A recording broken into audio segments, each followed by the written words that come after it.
Welcome to the Hello Hornets podcast, an official podcast of the Mansfield Public Schools. In this episode, we speak with Qualters Middle School Principal David McGovern. He talks about what he likes most about the middle school grade levels and about how the school has refocused its priorities to help ease students back into in-person learning for the start of the new school year. You can listen to all episodes in the series by visiting mansfieldschoolnews.com/podcast or by following the Mansfield Public Schools on Facebook or Twitter. Mr. McGovern, thank you so much for being here. Do you want to start by telling everyone just a little bit about yourself and how long you've been with the district? Yes. So this is my seventh year here as part of the Mansfield community. Starting my fourth year as principal and served as assistant principal prior to that. Previously in my career, I worked as a social studies teacher in Franklin at the middle level. So obviously, I'm super excited to be continuing with everybody this year here at QMS. And what sorts of ways has the school sort of worked to get students back into the swing of things? And, now that you're back full in person, what sort of ways have the school, eased students back into getting back into their routine? So we started our year focusing with the first 5 days of school on relationships and routines. Obviously, the last 18 months or so of the pandemic has really had an impact on just daily operations of the school, and it was really important for us to make sure that we really focused on those relationships and routines the first few days of school. This includes just learning, how to use lockers, how to access lockers, how does the schedule work. We did not run our traditional schedule last year, so for many of our students that was something that they were unfamiliar with. We didn't use lockers the previous year, so that was again something that students were unfamiliar with. We also spent a lot of time in our classrooms building relationships both between students and faculty and also students and students. Really spending a lot of time, with icebreakers, getting to know you activities. We had a Stinger event to kind of close out the first few days of school. Stinger events are these almost monthly student programs that we have a committee of faculty that put together. This was a team-based competition where we got into a spirited round of Name That Tune. So it was really a great way to bring the school community together to kind of tie everything up. But it's really about making sure that we started the year knowing what was expected of our students, making sure our students know who each other is, and really focusing on those relationships and routines.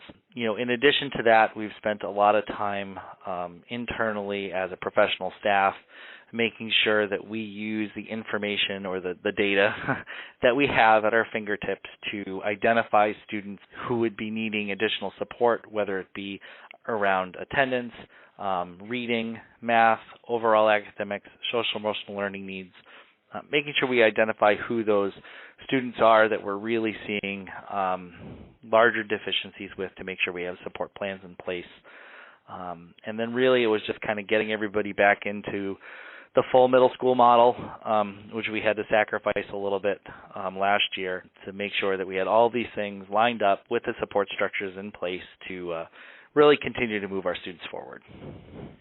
So it sounds like obviously it's not a traditional start to the school year, but how would you say that both students and teachers have embraced it, and how have the first few weeks of school gone? I know for our faculty it's been a breath of fresh air to be in a learning environment where we're back to more hands-on activities, back to more collaborative group work, having all the students in the building every day, just to kind of have that normal connection with the students has been amazing. I know a lot of faculty members were saying to me how much better they felt because it was more back to normal. Not fully normal, but much more back to normal. Students, I think, are going through some natural processes to kind of get themselves back in line. I mean, it was challenging. The middle school years are very formative, and there's a lot that goes on. Our schedule that we ran last year still had students changing between teachers, but it was much more like an elementary model schedule that we used to, facilitate contact tracing and all these other things. And we have found students are really requiring more direct instruction in terms of how do you use a locker? How does your schedule work? How do you manage your time? All of these different things. So we're seeing growth in those areas, but it's taken us a lot more time than we would have expected. And we're also seeing students really working to navigate the social situations that are middle school, for lack of a better term, and just the lack of contact that some of those students had with other peers over an extended period of time is just resulting in social situations that we're continuing to have to work our way through.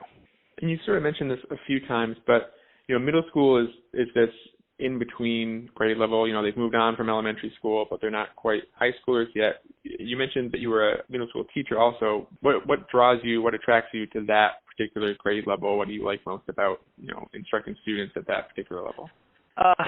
Personally for myself, and I know a lot of people say this, middle school was a challenging time in my own personal life when I was a student, and I think that is one of the things that really drawn me to working at the level you want to make it as successful for everybody as possible. It really is this point where we watch young people transition from kind of being more kids to being teenagers, and there's a lot that happens over those 3 years. I used to always say, I still say, that one of the things I like about middle school is that there's so much energy in the building all the time that I walk home feeling like I was run over by a truck, and that's one of the reasons I like it, just because you're having this large impact. There's so much going on. No 2 days are the same. But at the same point in time, we're working to support kids going through a period of time that we know across the globe is just a challenging period. So that's why I enjoy working at this level and doing whatever we can to give students as much opportunity as they can have.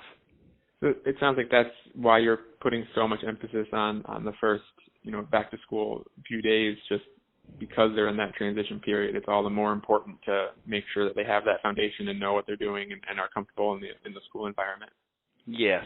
One of the other things this year that is really important to our model that was not as well implemented last year due to having to remove faculty to have remote teams and do everything we could to reduce class sizes to levels we'd never seen before. Like, we went through all this process. One of the things that got lost in that was a foundational component of the middle school model, and that is that our teams of teachers have common planning time to help them operate as one. So the biggest system we put in place at the middle school to transition students from that 1 or 2 elementary teacher model to eventually getting to the high school where it's, every student has their own schedule and they're taking the courses they need and they're moving throughout the day, is the middle school team.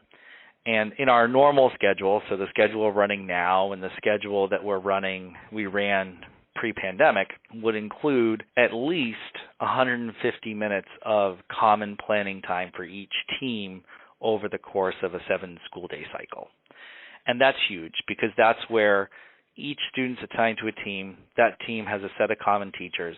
Those teachers get together almost every other day to make sure that they know what's going on with all the students on the team, to make sure that they're laying out the assessments that students are going to be teaching in a manner that's accessible to them, make sure they are planning together to have common expectations, to have common practices within their classrooms, to really act much more unified like that one elementary teacher, but together. And last year, with the steps we needed to take to implement the pandemic schedule and hybrid learning and all of that, that time was reduced to almost 40 minutes a week.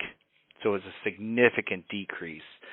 And that, to me, is just going to be such an important component of what we do this year to support kids, to make sure that that team is on top of what students need, to make sure they know what's coming in the future. And I think that is one of the most important things we were able to bring back this year. Sounds like it's been a very collaborative process between you and the whole staff. Absolutely.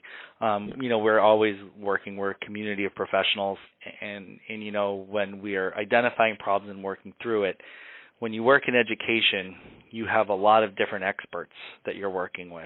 And as a principal of a building, I'm not an expert in all of those fields.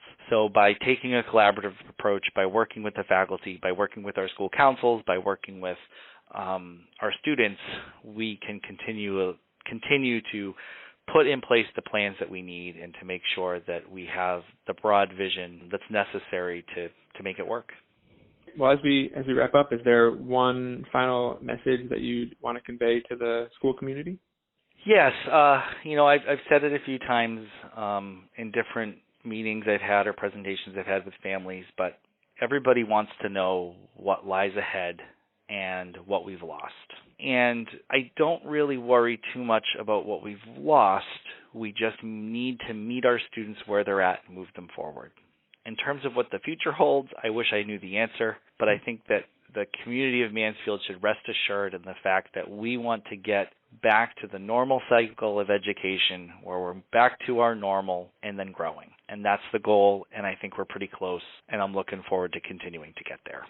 Mr. McGovern, thank you so much for your time, and best of luck this year. Thank you so much.